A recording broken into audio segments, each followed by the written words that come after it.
Hi, and welcome to our interview with Gary Allen, Vice President of Supply Chain Excellence at Ryder. Hi, Gary. How are you doing? Doing well. How are you?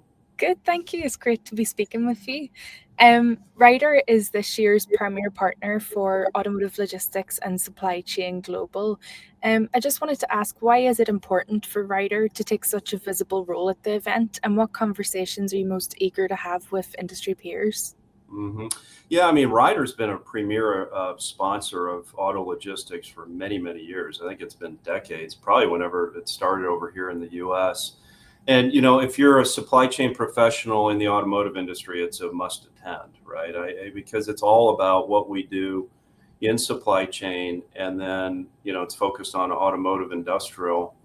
And really, the key for us is it's not only the exposure, it's really around the right attendees, right, at the right level. And it's a cross segmentation across all automotive, whether it's tier ones, tier twos, OEMs, assembly, service parts, finished vehicle logistics. So it really covers the full spectrum of automotive supply chain. And, my favorite part is really just meeting with the people. I mean, a lot of the attendees are our customers today, but part of it is networking, part of it, and I think the most important is sharing best practices, right? When you get a cross segmentation of providers, OEMs, suppliers together, they can talk about their learnings around key pain points and opportunities.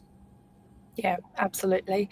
And obviously, Ryder manages more than 300 warehouses with around 40% already featuring automation. Mhm. Where do you see automation delivering the strongest return on investment for automotive logistics, and what factors are most critical to getting that right?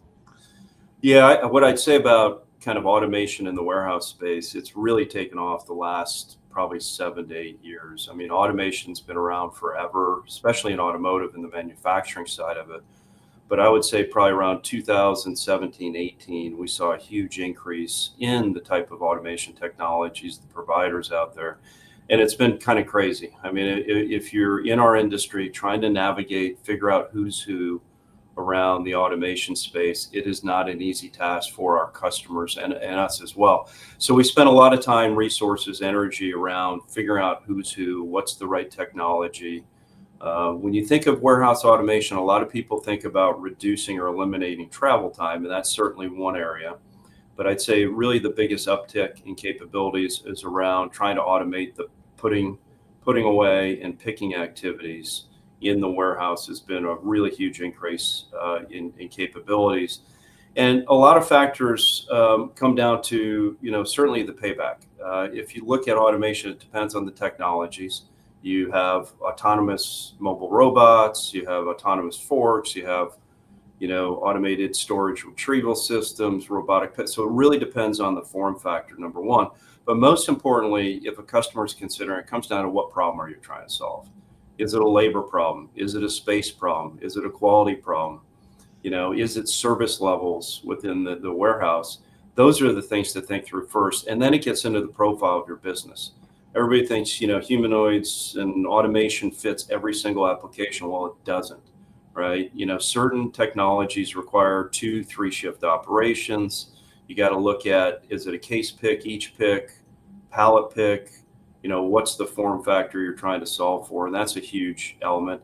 And then what are their constraints, right? A lot of the assembly plants are constrained based on space today and the layout of assembly. So that is a constraint when considering automation. And the last piece, and probably most importantly, is, what's the expectation around throughput, customer service, and service level agreements are all factors. Yeah, absolutely.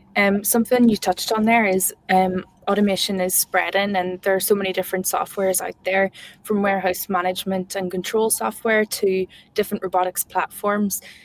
From Ryder's perspective, what will it take to successfully scale these solutions and build more resilient, future-ready, and integrated supply chains?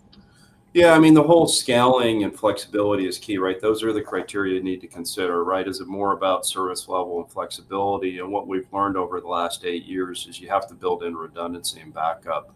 I mean, with the increase of automation technologies and trying to patch those all together, you might have a solution where you're, integrating autonomous forks with mobile robots, with robotic picking arms. So it gets very complicated on how you integrate those together. But, making sure you understand, are the technologies proven? Are they really ready now versus kind of early in their cycle is really critical. And then having the back end redundancy and infrastructure, whether it's on-prem servers and the cloud servers, and then doing all the necessary testing too, right? You can't spend enough time vetting this out ahead of a launch. And probably the last and most important that our customers tend to maybe overlook or not consider is how do you patch all of it together and how do you get insights into the data and analytics across all these technologies with the focus on reliability and productivity. And we call it automation uptime, but effectively it's making sure you get the expectation out of the technologies in the way of throughput, and then kind of the ongoing run around, are we delivering the productivity expectations as well? So don't forget the analytics is kind of a key consideration that we always talk about. Yeah, yeah. And at the global event, you'll be joining a panel on powering parts flows and material handling with automation and robotics.